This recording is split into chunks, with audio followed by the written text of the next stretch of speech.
அப்பொழுதிலிருந்தே எனக்கு இந்த industrial centre, industrial school மீது மிகுந்த ஈடுபாடு உண்டு. ஆக்சுவலாக என்னையும் இங்கு வர வேண்டும் என்று கேட்டார்கள்.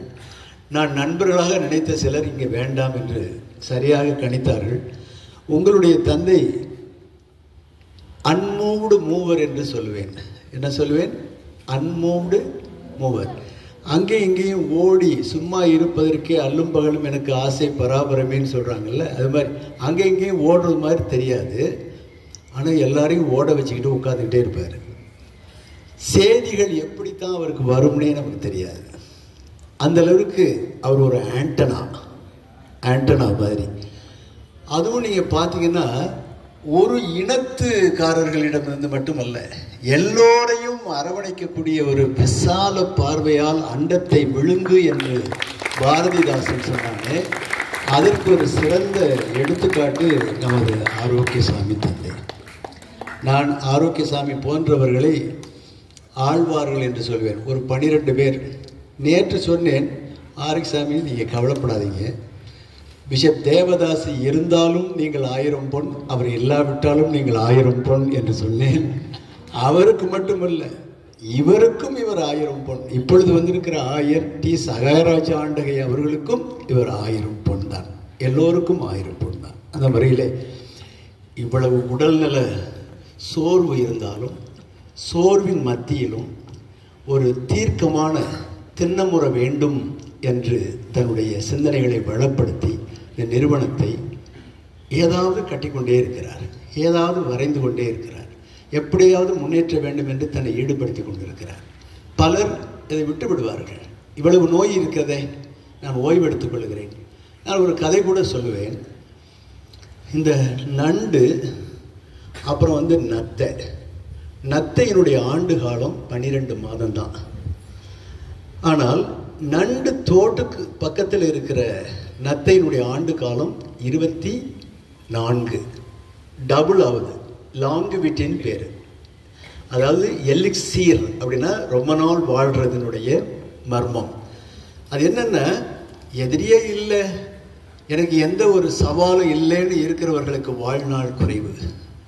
எனக்கு சவால் இருக்கிறது, நான் செய்ய வேண்டிய பணி இன்னும் இருக்கிறது என்று நினைக்கிற நத்தை எங்கே இருக்கு? நண்டு தோட்டுக்கு பக்கத்தில் இருக்கிற ஒரு நண்டை போல, இது நண்டு தோட்டுக்கு பக்கத்தில் இருக்கிற ஒரு நத்தை போல அவருடைய வாழ்க்கை, சுகாதாரம், அவருடைய ஆரோக்கியம் அமைந்திருக்கிறது. அது குறித்து நான் பெருமிதம் அடைகின்றேன். நமது நாட்டில் சமயங்கள் பல. 6வது நூற்றாண்டில் நம்மாழ்வார், ஆழ்வார்கள் எத்தனை பேர் என்று சொன்னேன்? 12 பேர். 12 பேர் ஆழ்வார்கள். நம்மாழ்வார் வளர்த்த பிள்ளை தான் ஆண்டாள். அந்த ஆண்டாள் சொன்னதுதான் மார்கழி திங்கள் மதிநிறை நன்னாள் என்று. இது மார்கழி திங்கள் அருள் நிறை நன்னாள் என்று இந்த சென்ட் சேவியர் ஐடிஐயில் நீங்கள் இந்த விழாவை கொண்டாடுகிறீர்கள். எனக்கு பெரும் மகிழ்ச்சி. அந்த நம்மாழ்வார் என்ன பாடுகிறார் பாருங்க, எவ்வளவு அருமையாக, எவ்வளவு தெளிவாக வார்த்தைகளில் போடுறாரு. சமயத்திற்காக வேண்டி நாம் அடிச்சுக்க கூடாது அப்படிங்கிறது என்ன சொல்றார் பாருங்க.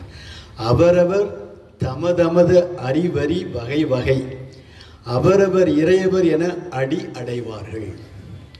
அவரவர் இறையவர் குறைவிலர், அவரவர் இறையவர் குறைவிலர், இறையவர் அவரவர் விதிவழி அடைய நின்றனரே. அங்கே எங்கே சண்டை வருது? ரிலிஜியஸ் ஃபண்டமெண்டலிசம்னு சொல்கிற சமய அடிப்படைவாதத்திற்கு வேலையே இல்லை. நம்மாழ்வாரே சொல்லியிருக்கிறார் அந்த காலத்தில். அதே போல் நாயன்மார்களும் சொல்லியிருக்கிறார்கள். நாயன்மார்கள் எத்தனை பேர்? 63 பேர். Very good. வெல்டரா, ஷீட் மெட்டலா, என்ன படிக்கிறீங்க? ஸ்கூலா? Very good, very good. 63 பேர். நானோ டெக்னாலஜி அப்படிங்கிறது இன்னைக்கு பரவலாக வருது. நானோ டெக்னாலஜினா என்ன?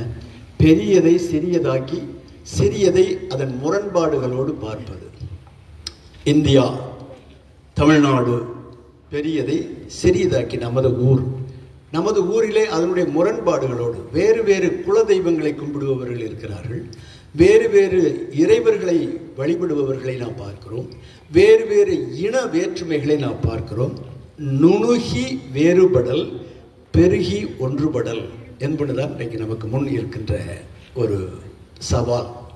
இன்னைக்கு நீங்கள் வளர்கின்ற பொழுது அதிலே ஆர்வப்பட்டு நீங்கள் வளர வேண்டும். ஆதவன் தீச்சன்யா அப்படிங்கிறவர் ஒரு பெரிய எழுத்தாளர், நாவலாசிரியர், முற்போக்கு எழுத்தாளர் சங்கத்தினுடைய தலைவராகவெல்லாம் இருந்திருக்கிறார். அவர் ஒரு முறை ஆனந்த விடலில் ஒரு கட்டுரை எழுதி பிரைஸ் வாங்கினார். அந்த கட்டுரைக்கு என்ன தலைப்பு தெரியுமா? இந்த கதையின் தலைப்பு கடைசியில் இருக்கிறது. அதான் இந்த கதையினுடைய தலைப்பு. இந்த கதையின் தலைப்பு கடைசியில் இருக்கிறது. இந்த கிறிஸ்மஸினுடைய தலைப்பு இந்த கிறிஸ்துவின் வாழ்க்கை இறுதியில் தான் இருந்தது. என்னது? இறந்து உயிர்த்தது. பிறந்ததே அன்பினால். தந்தை தெளிவாக முகவுரையிலே சொன்னார்கள், அன்பினால். ஆனால் அந்த அன்பு மரணத்தில் முடிந்தது என்று நாம் நினைத்தோம். மரணத்தை விட சக்தி வாய்ந்தது அந்த உயிர்ப்பு என்ற அந்த அன்பு. இந்த கிறிஸ்து பிறப்பினுடைய இந்த கதையினுடைய தலைப்பு அதனுடைய கடைசியில் இருக்கிறது என்பதை நாம் இந்த நேரத்தில் எண்ணிக்கொள்ள வேண்டும். அவரவர் புரிதலுக்கு ஏற்ப பரம்பொருள் அகப்படுகிறது. அவரவர் புரிதலுக்கு ஏற்ப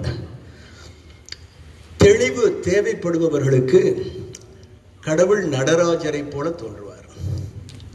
தெளிவு தேவைப்படுபவர்களுக்கு கடவுள் நடராஜரை போல தோன்றுவார்.